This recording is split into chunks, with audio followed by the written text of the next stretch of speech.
Marthe servait joyeusement Jean 12,2. Cette Marthe qui, dans Luc 10,40, était remplie de jalousie et de colère, sert maintenant joyeusement. Elle était alors très occupée à servir, ce qui signifie qu'elle était très fatiguée de servir. Elle servait, mais pas joyeusement. En même temps, elle était jalouse et en colère parce que sa sœur l'avait laissée seule pour servir. Maintenant, cette même Marthe servait joyeusement. Pour une vie triomphante, une maison heureuse et une église vivante, un joyeux service est nécessaire. Plus nous servons les autres, plus nous recevons de la joie.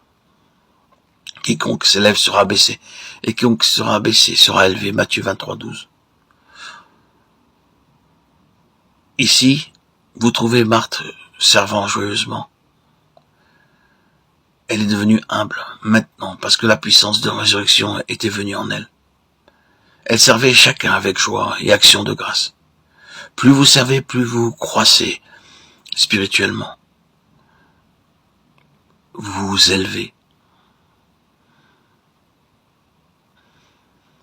Lorsque vous allez dans un lieu de culte, vous avez à découvrir ce que vous pouvez faire dans la maison de Dieu.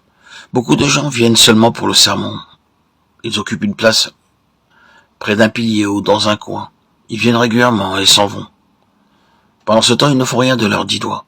Ils vont ici et là. Ils aiment trouver à médire. D'autres veulent simplement observer autour d'eux. Quoi que nous trouvions à faire, que ce soit balayer le parquet, étaler un tapis, le service joyeux nous fait croître spirituellement. Cela doit être vrai pour notre vie spirituelle, la vie de notre maison ou la vie de notre église. Tout ceci mis ensemble fait une maison heureuse. C'est dans le service que nous pouvons connaître et goûter ce qu'est l'humilité. Marie était pleine de dévotion et d'adoration. Auparavant, elle était assez orgueilleuse. Elle avait été facilement froissée et blessée lorsque le Seigneur tardait à venir. Apparemment, elle était humble, mais intérieurement, elle était orgueilleuse. Aussi, lorsque le Seigneur Jésus vint à Béthanie, elle s'assit calmement. Maintenant, son orgueil était brisé. Elle répand le parfum sur ses pieds et les essuie avec ses cheveux. Elle est très reconnaissante et pleine de gratitude parce que le Seigneur est accouru à leur appel, a ressuscité Lazare et accompli un changement dans la famille entière. Il n'y a plus de lutte intérieure en Marthe et en Marie. Avant elle, se querellaient pour rien. Mais maintenant, il y a l'esprit d'amour et d'unité.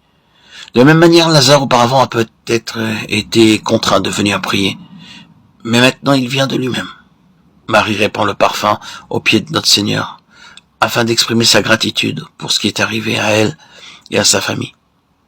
Ils reconnaissent tous maintenant Jésus comme leur maître, leur Seigneur, leur Créateur, et leur résurrection. Ils disent, tu es digne de toute adoration. Lorsque vous le voyez comme roi des rois et seigneur des seigneurs, honorez-le comme tel.